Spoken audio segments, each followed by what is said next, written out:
জালসার মাহফিল থেকে মেলা বসলে লোক মেলা করা শরীয়তে কি বলে? জালসার মাহফিলে যদি মেলা বসে, বাবা মানুষ দূর দূরান্ত থেকে জালসা শুনতে আসছে, কিছু দু একটা খাবারের চায়ের দোকান তো বসতে দিতে হবে। এখানে বসে আছে, মানুষের খিদা লেগে গেল, চা খেতে ইচ্ছা করলো, পানি খেতে ইচ্ছা করলো, মানুষ যাবে কোথায়? দু একটা খাবারের দোকান বসতে দিতে হবে। তবে মেলা যেখানে মহিলা এবং পুরুষদের সমাবেশ হয়, সেই জায়গায় চুড়ি ফিতি নাকড়া ফাকড়া মার্কেট বাজার বসে যায়, এটা কিন্তু জায়েজ নাই। এটাকে তুলতে হবে, এটাকে বসতে দেওয়া হবে না। লিখে দিবেন, মানা করে দিবেন। মানা করার পরেও যদি বসে, তাহলে সুন্দর করে বস্তাতে ভরে নদীর পাশে গিয়ে রেখে চলে আসবেন, পানিতে ফেলবেন না। নদীর পাশে রেখে দিবেন আর বলবেন এই পাকে রাস্তা আছে, চলে যাও। মেলা বসতে দিবেন না কোনো জালসাতে। এইগুলো মেলা মহিলাদের যেখানে সমাবেশ হয়, ছেলেদের সমাবেশ হয়, এইরকম মেলা অন্য জায়গাতে বসাও না যায়, জালসাতে বসালে তো আরো নাজেজ হবে। ঢোল বাজানো হারাম, ইমামে হুসেনের শাহাদতকে কেন্দ্র করে করলে আসাদ হারাম, কঠোরভাবে হারাম। এবার কয়েকটি প্রশ্ন আপনাকে বলে দিই। আসসালামু আলাইকুম, ছেলে ও মেয়ের কি আছে জানাজার নাকি? জানাজার নামাজ একসাথে পড়া যাবে কিনা? জি যাবে, অবশ্যই, কোনো অসুবিধা নেই। তারপরে একটি লেখা আছে, আমি সুন্নি মাযহাব মাননেওয়ালা, আমি যে মাইয়াত ওয়াহাবি ছিল, তবু আমি জানার পরেও তার জানাজার নামাজ পড়েছি, তাহলে আমি কি তওবা করতে হবে আমাকে, এবং আমার স্ত্রী কি তালাক হয়ে যাবে? যদি কোনো ব্যক্তি জেনে শুনে কোনো পচা ওয়াহাবির জানাজার নামাজ পড়ে নাই, ওয়াহাবি জানার শর্ত, তাকে তওবা করতে হবে, কালেমা পাঠ করতে হবে, তার বিয়েটাও দ্বিতীয়বার পড়াইতে হবে। জি, দ্বিতীয়বার মানে লতুনি হাজরা। আসসালামু আলাইকুম। ওয়ালাইকুম আসসালাম ওয়া রাহমাতুল্লাহি ওয়া বারাকাতুহু। এটা আগে বলেন, এটা কি লেখা আছে? একজন আমি মৌখিক বলে দিচ্ছি, বলেন না। মাওলানা ওয়াহাবিদের, তাড়াতাড়ি বলেন।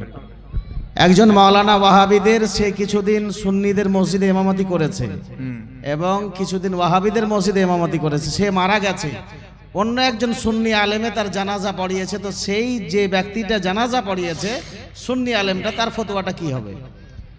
যদি কোন একজন মাওলানা যে আহলে সুন্নাত ওয়াল জামাতের মসজিদও ইমামতি করেছেন, ওয়াহাবি মসজিদও ইমামতি করেছেন, হ্যাঁ আসলে হলো ওয়াহাবি, যদি সে তওবা না করে থাকে, ওয়াহাবিয়াত থেকে তওবা করে আহলে সুন্নাত ওয়াল জামাতে না এসে থাকে, ওয়াহাবি হয়ে মরে, আর তার যদি জানাজার নামাজ কোনো মৌলবি জানার পরেও পড়িয়ে দেয়, তাহলে সেই মৌলবিকেও তওবা করতে হবে, কালেমা পাঠ করতে হবে।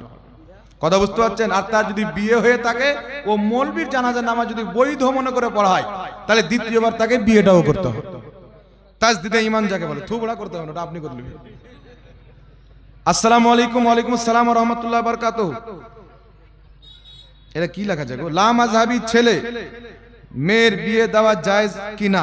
যদি না হয় তাহলে তারা কি মুসলমান না? যে লা মাযহাবী ছেলে মেয়ের সাথে আহলে সুন্নাত ওয়াল জামাতের ছেলে মেয়ের বিবাহ দেওয়া যাবে কি যাবে না, এটা আপনারা ডেলি শুনছেন, শুনতে শুনতে বুড়া হয়ে গেলে। মুরব্বী বাবারা আছেন, আপনাদের বাবারাও এই মশলা শুনতে আছেন, নতুন মশলা নয়, যুগ যুগ থেকে শুনছে। কিন্তু আবার জিজ্ঞাসা করা হচ্ছে কেন? কিয়ামত আমাদের নিকটে আসছে। ওই যে তারা কি মুসলমান নয়, ওই তো আমি বলে দিলাম কাদিয়ানি কি মুসলমান নয়? যদি কেউ প্রশ্ন করে, আপনি বলবেন মুসলমান নয়। কেন? বলে আমাদের নবীর পরে নতুন নবী বানিয়ে নিয়েছে। এই জন্য আপনাকে বলতে চাই, ওটাই বলছি হযরত, কাদিয়ানীরাও কালমা পড়ে, নামাজ পড়ে, রোজা করে, মাদ্রাসা আছে, বুখারী পড়ে, মুসলিম পড়ে, সব করে, কিন্তু কাদিয়ানীদের আকীদা কি? যে গোলাম আহমদ কাদিয়ানী ও আল্লাহর নবী। তাহলে আর মুসলমান থাকলো, আর বিয়ে শাদী তার সাথে জায়েজ হবে? লা মাযহাবীদের কিতাব খুলেন, নুজুলুল আবরার, লা মাযহাবীদের গুরু আপনার নবাব সিদ্দিক হাসান কা ভোপালী, সেই কিতাবের 22 পৃষ্ঠার মধ্যে লিখেছে, ওয়াহিদুস সামা আহলে হাদিসদের ইমাম হাদিয়াতুল মাহদির মধ্যে লিখেছে, রাম, কৃষ্ণ, লক্ষ্মণ, জৈন, বৌদ্ধ, ফিসা গৈরক, এরা সব আল্লাহর নেক নবী, এদের প্রতি ঈমান নিয়ে আসা ওয়াজিব। রামকে যে নবী মানবে না, ও মুসলমান নয়। জোরে বলুন আস্তাগফিরুল্লাহ। কৃষ্ণকে যে নবী মানবে না, সে মুসলমান নয়। বৌদ্ধকে যে নবী মানবে না, ফিসাগরকে যে নবী মানবে না, এক কথা হিন্দুদের আর আপনার জৈনদের, বৌদ্ধদের, শিখদের, এদের গুরুদেরকে যারা নবী মানবে না তারা মুসলমান নয়। তাহলে যেই মৌলবী এই ফতোয়া দিচ্ছে সে মুসলমান হবে? তার মান্যওয়ালা মুসলমান হবে? কোনই মতে হতে পারে না। এই জন্য বেরাদর ইসলাম আমার নবীকে জিজ্ঞাসা করেন, হুজুর তারাও তো নামাজ পড়ে, আমরাও নামাজ পড়ি, তো তারা কি মুসলমান নয়? নবী বলছে 73 ফিরকা হবে, কুল্লুহুম ফিন্নার, সবাই জাহান্নামে যাবে, ইল্লা মিল্লাতান ওয়াহিদা, একটি জান্নাতে যাবে, মা আনা আলাইহি ওয়া সাহাবী, যারা আমার সাহাবীর দলে থাকবে তারাই হবে জান্নাতে। তো এখন আহলে সুন্নাত ওয়াল জামাত, সুন্নি জামাত হলো জান্নাতি, ওয়াহাবি জামাত 72 জাহান্নামী ফিরকার মধ্যে। তো আপনি কি আপনার নিজের মেয়ের বিয়ে ওই জাহান্নামীর সাথে তুলে দিবেন? জামা জাহান্নামে। একটা ছেলে দেখতে খুব সুন্দর, লম্বা উচ্চা চওড়া, কিন্তু ফকিরের বেটা ভিক চেয়ে বেড়ায়, আপনার মেয়েকে যদি বিয়ে করতে আসে বিয়েটা দিবেন? দেখতে সুন্দর কিন্তু দিবেন না, ভিক মাঙ্গা। আমার মেয়েকে কাপড় দিতে পারবে না, পড়াতে পারবে না, আপনার মেয়ে শান্তি পাবে না, তাই দিবেন না। তাহলে যেখানে বিয়ে দিলে আপনার মেয়ে জাহান্নামে চলে যাবে, আপনার ছেলে জাহান্নামে যাওয়ার সম্ভাবনা রয়েছে, তাহলে সেখানে বিয়ে দেওয়া যাবে? ক্লিয়ার কথা যাবে?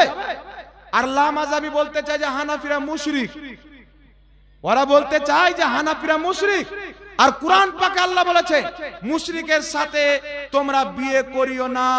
তাহলে তাদের ফতোয়াতে তাদের আমাদের সাথে বিয়ে করাটা হচ্ছে হারাম, তাদের ফতোয়াতে হারাম। তো তারা কেন আমাদের সাথে বিয়ে দিবে আর আমাদের মেয়ে দিবে? এই জন্য আপনাকে বলছে কি কিতাব আছে এটা? এই দেখেন, এই কিতাবটির নাম হচ্ছে তরিকায়ে মুহাম্মাদিয়া, লামাযহাবীদের কিতাব।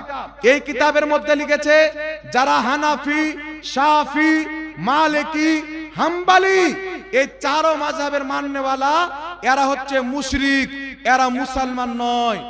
আর ইবনে আব্দুল ওয়াহাব নজদি লিখতেছেন এদেরকে হত্যা করা ওয়াজিব, এদের মালকে লুট করা যায়। যারা হানাফি, শাফি, মালিকি এরা মুশরিক মাযহাব মাননেওয়ালা, এদেরকে কতল করে দেওয়া ওয়াজিব।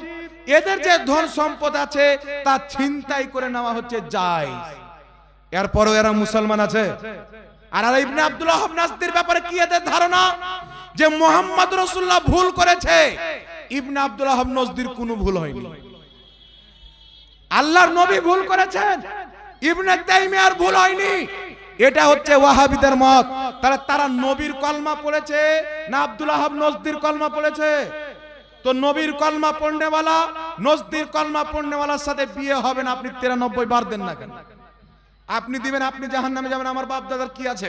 সঠিকটা আপনাকে বলার কাজ।